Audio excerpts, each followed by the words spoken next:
Naiuwi ko na yung sasakyan natin. Thank you Lord. Ayan na po ang aking sasakyan. 2013 Chevrolet Cruze. Used car siya. Inspected siya until next year, February. Pasalamat lang ako sa pinsan ko. Kasi kung di ako nadala dito sa Canada, hindi ako makakabili ng sasakyan. 2013. Tapos na ako. Nag-video lang. Yan ang aking roommate. Siya ang aking buddy dito sa insurance din. Alam mo, pa-video ka. Ito lang, masaya lang. At least makapag-ipon na ng gamit. Sa ngayon, used car lang muna tayo guys. Hindi pa natin avail ang brand new. Kasi sa totoo lang, Pero sa Pinas, makukuha ba natin to? negative.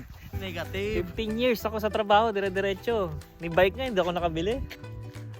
Napuntal ko dun, Red Horse, sa kasama ng loob.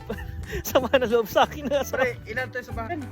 Physical appearance, hindi, may mga scratch na siya. Siguro para sa akin, physical appearance, 10. Why not? Use ka. 10.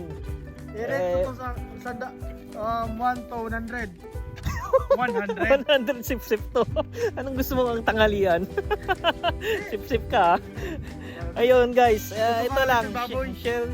Share ko lang yung yan, sa mga kabahay din namin yung Equinox, dalawang Equinox na yan.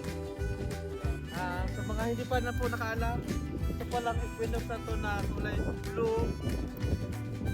Ganun pa rin, under sa pangalan ko yung insurance. Insurance. Kala ko ikaw nakabili. Yan, ito yung bahay ng mansion sa Mexican. Yan, tambay lang muna kami rito. Yung bahay namin andun. Yun. So yun lang. Tara na. Kung yung budget nito, mura lang to. Mura to. Nag-down lang ako rito. Hindi ko na sabihin kasi syempre baka may maningil. Hindi, joke lang yun. Yun.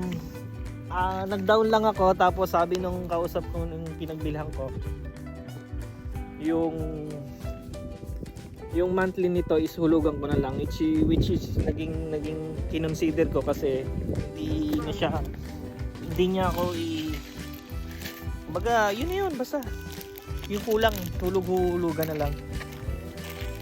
Nag-down lang ako, hindi ko pa siya na full payment, pero tingin ko naman pag nagbalik yung season, kasi mula December wala pa kaming trabaho kaya na yan. So yun lang, thank you Lord. Ano pre? May sasakyan na kami. Sa Pinas wala kaming sasakyan Dito, tag-isa kami sasakyan. Mahirap. Aaralin na lang kasi hindi pa ako ganun talaga ka-legit na driver. Kung sa Pinas, mahirapan tayo na mag-commute. Ngayon, mahirapan tayo mamili kung sinong gagamitin.